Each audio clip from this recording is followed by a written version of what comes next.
नाभि से जो एनर्जी ऊपर की तरफ आती है वह बनती है उपासना। क्या बनती है? उपासना।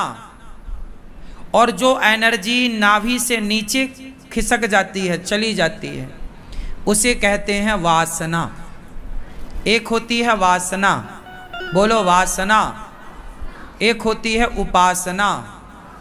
उपासना समझते हैं आराधना ईश्वर की, वासना समझते हैं भोग विलास।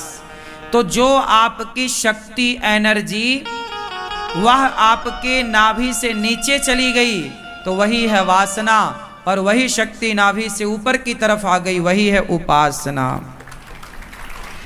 जो शक्ति नाभि से नीचे चली गई उसी का नाम है भोग, और जो शक्ति नाभि से ऊपर चली गई उसी का नाम है योग। क्या है? योग और भोग, उपासना और वासना। अब आप डिसाइड करिए, आजकल के जो लड़के हैं या लड़कियां हैं, दोनों के लिए हम कह रहे हैं, आजकल का जो यूथ है वो अपनी एनर्जी कहाँ ले जा रहा है? नीचे की तरफ। और नीचे जो एनर्जी गई वो पतित कर देगी आपको, पतन की ओर। एनर्जी कहाँ आनी चाहिए? ऊपर की ओर। इसलिए कहता हूं ब्रह्मचर्य का पालन करो। क्या करो? ब्रह्मचर्य का। बच्चों को ये बातें खुल के बताना शुरू करो। इसलिए हमारे यहाँ पहला आश्रम ब्रह्मचर्य आश्रम, फिर गृहस्थ, फिर वानप्रस्थ, फिर सन्यास। पहला आश्रम ब्रह्मचर्य।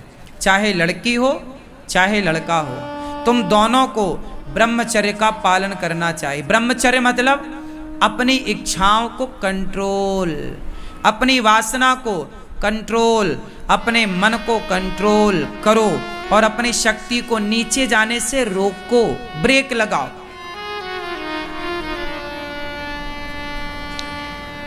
अब ध्यान से सुनिएगा। जो लड़का ब्रह्मचारी होगा, जो लड़की ब्रह्मचारी होगी, और पहली बार उन्होंने, जब वो विवाह होगा लड़का लड़की का, और पहली बार जब वो पति पत्नी के रिश्ते में आएंगे, और जब लड़के ने सारी जिंदगी 25 साल 24 साल तक ब्रह्मचर्य का पालन किया, सारी शक्तियों को समेटे रखा, और जब उसका तेज उस नारी के गर्भ में जाएगा और उस वीर्य से, उस तेज से जो संतान का निर्माण होगा, तो वो संतान कितनी शक्तिशाली होगी, कल्पना करिए आप। आपका तेज, आपका वीर्य जितना शक्तिशाली होगा उतनी शक्तिशाली संतान होगी। पूरा खेल उसी का है।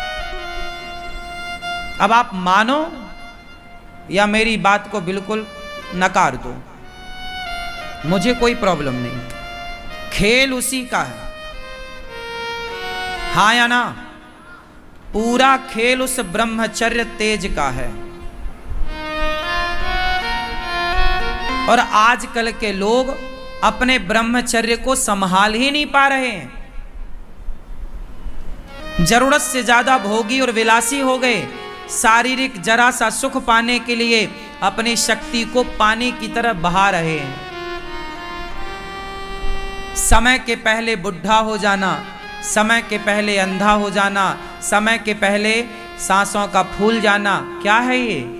तुम्हारी एनर्जी है वो, तुम्हारी शक्ति है वो, तुम्हारा तेज है वो। और वो तेज दोनों के पास होता है, स्त्री और पुरुष। अपनी उस शक्ति को बचाओ जिसे ब्रह्मचर्य शक्ति कहते हैं। शक्ति दोनों के पास होती है, स्त्री हो या पुरुष। लेकिन आज के लोग ब्रह्मचर्य का पालन कर ही नहीं पा रहे हैं।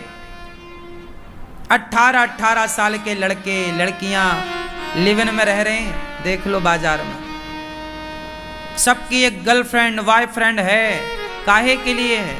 वही तो इनकी शक्ति ऊपर तो आ नहीं रही है, तो ये सब नीचे की तरफ ले जा रहे हैं शक्तियों को। भोगी हैं, सिंपल भाषा में कहूं मैं, इस भोग से समाज का बहुत बड़ा पतन होगा, बहुत बड़ी हानि होगी।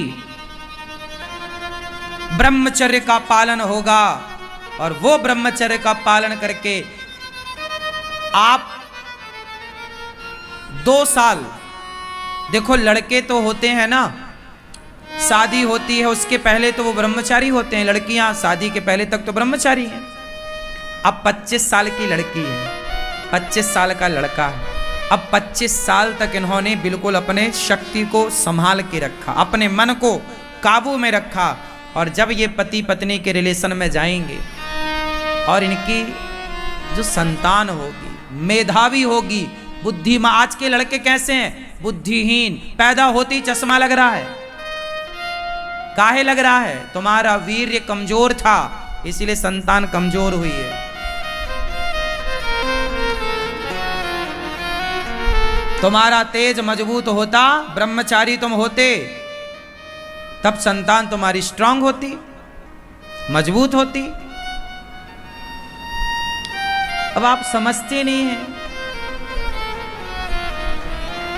सारा खेल आपका ये जो शरीर की संरचना है ना, ये पूरा खेल ब्रह्मचर्य पर निर्भर करता है। आप जितने भोगी होंगे उतने जल्दी आप मर जाएंगे, और जितने पहले योगी लोग ज्यादा जीते थे, ब्रह्मचर्य का पालन था ना। स्वामी विवेकानंद जी की मृत्यु कैसे हुई, चलो बताओ, आप में से कोई जानता स्वामी विवेकानंद जी के बारे में? बताओ उनकी मृत्यु कैसे हुई थी? नहीं जानता कोई? नहीं जानते, पढ़ते ही नहीं, दिन भर व्हाट्सएप चलाते हो। सुनो स्वामी, ये मेरी बातें बच्चों को बताना, अपने छोरा छोरियों को। स्वामी विवेकानंद जी का आखिरी में मस्तक फट गया था, ये ब्लास्ट। पूछा क्यों फटा? बताया गया कि स्वामी विवेकानंद जी ब्रह्मचारी थे, पूरे जीवन में एक बार भी उनके वीर्य की हानि नहीं हुई। उनका तेज इतना था, डॉक्टरों ने बोला कि आप विवाह कर लो तो बच जाओगे, नहीं नहीं, ब्रह्मचारी। उन्होंने सारा काम कर दिया, समाज को मार्गदर्शन दे दिया, जो करना था कर लिया, लेकिन उनका इतने जगह गए, लेकिन उनका ब्रह्मचर्य नष्ट नहीं हुआ। और उस ब्रह्मचर्य की ताकत देखिए। आपको बता दूं, मृत्यु कितने प्रकार की होती है आपने देखा होगा। कुछ लोग मरते हैं तो आंखें खुली रह जाती हैं, कुछ लोग मरते हैं तो मुंह खुला रह जाता। क्यों? आंखें खुली रह गई मतलब प्राण आंखों से निकले, मुंह खुला रह गया मतलब प्राण मुंह से निकले। कुछ लोगों के प्राण कान से निकलते हैं और कुछ लोगों के प्राण नीचे से निकलते हैं। जब मरते हैं तो उनके सुसु हो जाती है, लघु शंका निकल जाती है, मतलब प्राण नीचे से गए। कुछ लोग मरते हैं तो मलमूत्र कर बैठते हैं, मतलब प्राण नीचे से गया। और जो नीचे से प्राण त्यागता है मलमूत्र के रास्ते, वो नरकगामी है। आप मरे हुए व्यक्ति को देखकर बता सकते हैं कि ये नरक गया है कि स्वर्ग गया है कि बैकुंठ गया है। यदि नीचे से प्राण निकले हैं तो ये व्यक्ति नरकगामी है। नाभि के नीचे से प्राण गए मतलब बोलो नरकगामी, और नाभि से ऊपर मुंह से, आंख से, कान से, या सबसे उत्तम प्राण कहां से? स्वामी विवेकानंद जी के जो कपाल फट गया, ब्रह्मरंध्र को फाड़ कर जो प्राण निकले, सबसे उत्तम प्राणों का निकलना वही है, ऊपर से, डायरेक्ट ऊपर से। ये ताकत ब्रह्मचर्य की है। अब ये छोरा छोरी आज के क्या जाने कि ब्रह्मचर्य क्या है। जो दिन भर भोगी हैं, भोग रहे हैं, लिविन में जो रह रहे हैं कुत्ता बिल्लियों की तरह, वो क्या जाने कि ब्रह्मचर्य क्या है और उसकी ताकत क्या है, उसकी महिमा क्या है।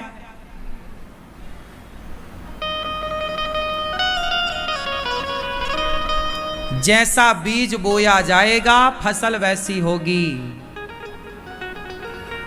सही है कि गलत है?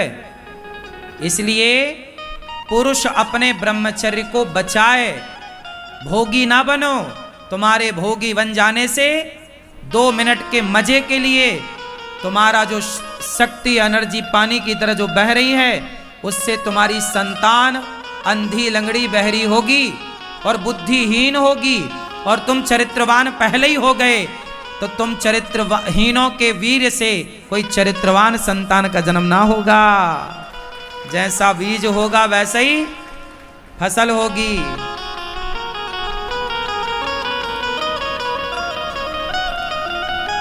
इसलिए हर लड़के को ब्रह्मचारी होना चाहिए और हर लड़की को ब्रह्मचारी होना चाहिए।